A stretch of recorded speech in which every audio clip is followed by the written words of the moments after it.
हाय students, diploma students, Ritesh sir की class में आपका स्वागत है।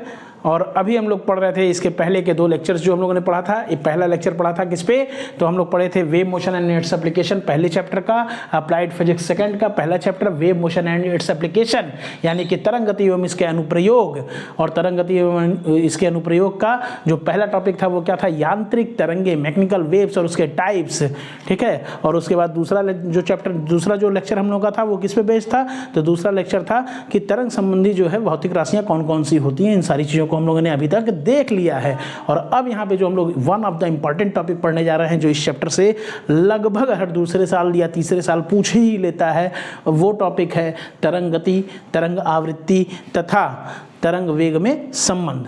तो बेटा क्योंकि ये one of the important topic है, इसलिए आप लोगों से ये रिक्वेस्ट है, क्योंकि इस प्लेटफॉर्म पे तुम ये कुछ इंटरेस्टिंग तरीके से फिजिक्स को पढ़ने के लिए आए हो, तो ये बहुत ज़रूरी है कि एक कॉपी और एक पेन आप ले लें। ठीक है, और कॉपी और पेन आप लेकर बैठें और तब इन चीज़ों को समझते हुए, कितना आसान सा टॉपिक है और 2 नंबर का एक क्वेश्चन जरूर आता है और कभी कभी न्यूमेरिकल आ जाता है। ठीक है, और इस तरीके से बहुत ही ईजिली आप जो है यहाँ पे नंबर उठा सकते हैं। ठीक, तो आइए हम लोग देखते हैं क्या है टॉपिक। तो कहे कि टॉपिक का नाम है तरंग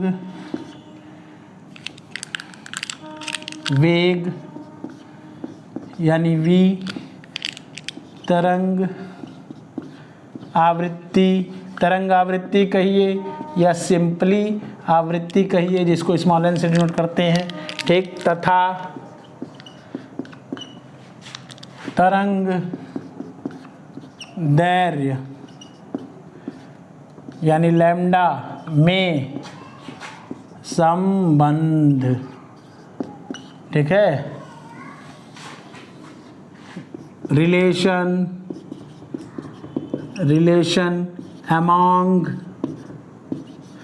among wave velocity v,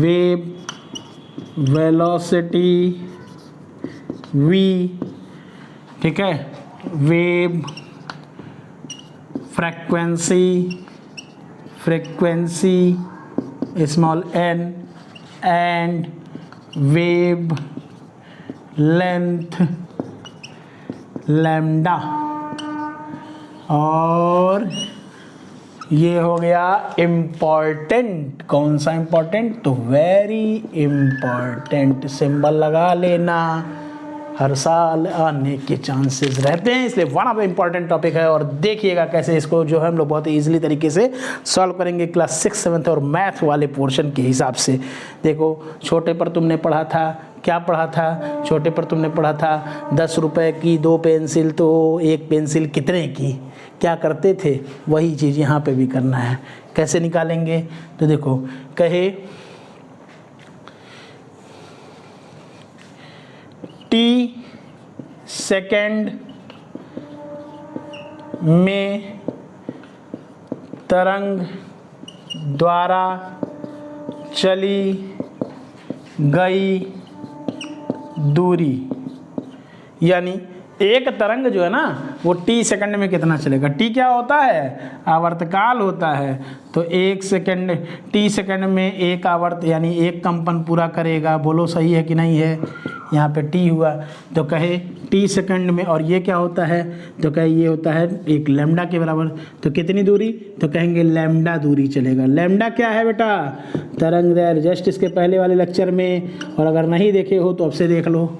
ठीक है, या कहें वेवलेंथ। तो कहे t सेकंड में तरंग द्वारा कितनी दूरी चली जा रही है, लैम्डा दूरी चली जाती है। कैसे, देखो, वेव यहाँ से ऐसे चला, ठीक है, अब देखो यहाँ से ये आया, एक ऑक्सीलेशन कंप्लीट, तो t सेकंड में कितना चलेगा, एक ऑक्सीलेशन, एक कंपन चलेगा। और एक कंपन की दूरी कितनी होती है, तरंग दैर्घ्य लैम्डा के बराबर होती है। ठीक है, अब आते हैं, ये वही वाला क्वेश्चन है, 10 रुपए की 2 पेंसिल, तो 1 पेंसिल, या 2 पेंसिल का दाम 10 रुपए है, तो 1 पेंसिल का दाम कितना होगा, पढ़े थे ना, तो क्या करते थे, अपॉन कर देते थे। तो उसी तरह से लिखेंगे 1 सेकंड में तरंग द्वारा चली गई दूरी बराबर, ठीक है, क्या हो जाएगा, तो ये देखो, ये है लैम्डा, लैम्डा अपनी जगह रहेगा, और ये जो टी है इसको टी इंटू 1 भी लिख सकते हो ना। अब इसी टी को क्या कहिए, 1 को वहीं छोड़ दिए, टी को लेके आए, क्योंकि पक्षांतर हो रहा है, साइड चेंज हो रहा है, तो क्या हो जाएगा, टी जो है वो न्यूमरेटर से डिनोमिनेटर यानी अंश से हर में आ गया। तो कितना हो गया, लैम्डा बाई टी। कितना दूरी चला, लैम्डा बाई टी। ठीक, अब देखो लैम्डा बाई टी क्या है, लैम्डा बाई टी क्या है, टी क्या है, टी सेकंड में चली गई दूरी। ठीक है ना। अब देखना ये क्या लिखे हो, 1 सेकंड में तरंग द्वारा चली गई दूरी, यही ना लिखे हो। और ध्यान से सुनना, 1 सेकंड में हम जानते हैं कि 1 सेकंड में तरंग द्वारा चली गई दूरी क्या कहलाता है, तरंग वेग यानी v कहलाता है। पढ़े थे तरंग वेग इसके पहले वाले में ना, वही है। 1 सेकंड में तरंग द्वारा चली गई दूरी क्या है, तरंग वेग कहलाता है, और तरंग वेग को v से डिनोट करते हैं। तो देखो 1 सेकंड में चली गई दूरी बराबर लैम्डा बाई टी, और 1 सेकंड में चली गई दूरी तरंग वेग v है, यानी v इन दोनों को एक साथ देखो तो कहे v is equal to lambda by t. बोल भाई, ठीक है। अब आते हैं आगे, ये हो गया। फिर कहे कि 1 by t is equal to n होता है। पढ़े हो ये रिलेशन, अगर नहीं पढ़े हो तो जान लो। n यहाँ पे आवृत्ति है और t यहाँ पे आवर्तकाल है।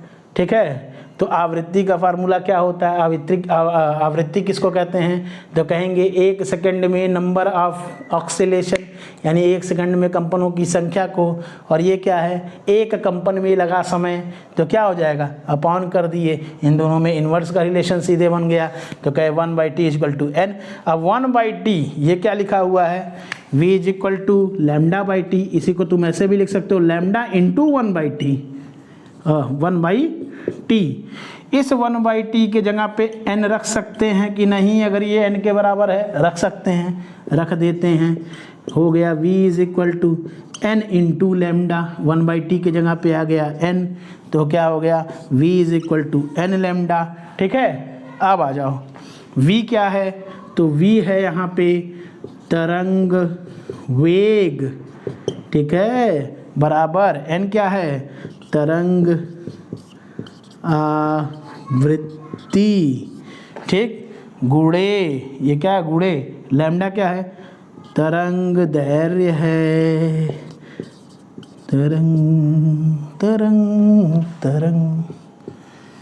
और यहाँ से रिलेशन निकल के आया v equal to n lambda, या कहें तरंग वेग बराबर तरंग आवृत्ति गुणे तरंग दैर्घ्य। इंग्लिश मीडियम वाले लिखेंगे the distance travelled by the wave in t second is equal to lambda wavelength.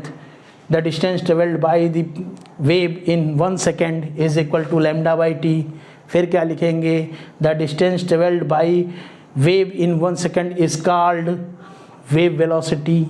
फिर आगे लिखेंगे ये सारा टर्म, और यहाँ पे क्या लिखेंगे wave velocity is equal to wave frequency into wavelength. ठीक है, 2 नंबर का एक क्वेश्चन तैयार हो गया, 2 मार्क्स का एक क्वेश्चन तैयार हो गया। ठीक है, अब भैया जब 17 नंबर की लड़ाई हो तो 2 नंबर बहुत इम्पॉर्टेंट होता है, अच्छे से तैयार कर लियो। ठीक है, अब देखो इस पर छोटू सा न्यूमेरिकल कैसे आता है। जैसे कहा कि इसी पे रिलेशन देख लो, v equal to n lambda है। ठीक है, और इसी पे छोटा सा न्यूमेरिकल आ जाता है, v और लैम्डा की वैल्यू दे दिया, n की वैल्यू पूछ लिया। ठीक है, v और n की वैल्यू दे दिया, लैम्डा की वैल्यू पूछ लिया। इसी तरीके से n और लैम्डा की वैल्यू दे के v की वैल्यू पूछ लिया, निकाल लोगे ना। ठीक है, और अगला लेक्चर जो है इसी पे बेस्ड न्यूमेरिकल पे रहेगा। 2-3 छोटू न्यूमेरिकल लेंगे, तो अगले लेक्चर का इंतजार करना और इसको अच्छे से तैयार करके तैयार रहना, तब 2-3 न्यूमेरिकल लगवाएंगे, तब आएगा कॉन्फिडेंस। Thank you.